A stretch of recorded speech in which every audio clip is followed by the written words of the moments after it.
Reaching the moon was such an unbelievable feat that even to this day, many people are convinced the entire event was actually staged in a Hollywood studio.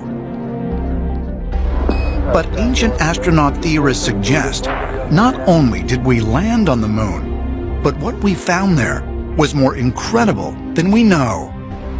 During the 1969 Apollo moon mission, after the landing, there was a very strange 2-minute gap in radio transmissions. And what happened during those 2 minutes has been subject to a lot of controversy. Neil, this is Houston, radio check, over.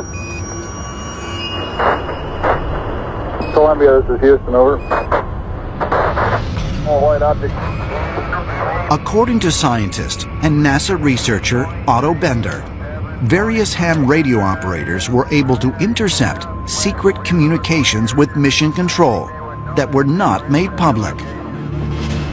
The astronauts apparently talked about seeing extraterrestrial objects on the moon, including flying saucers parked along the edge of a crater within their view.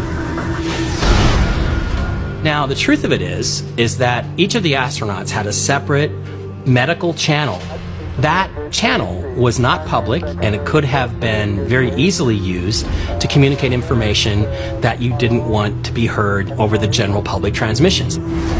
What's really interesting about that story, though, is the fact that within 30 minutes of the landing on the moon, that story was circulating around NASA that, hey, guess what? They saw something on the rim of a crater. They were all upset.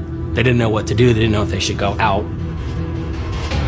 It is interesting when you watch the feed of when they came back from the moon. They're not sitting there jumping up and down for joy and saying, I had the most incredible experience in my life. I was on the moon. They're not saying that. They look very sullen.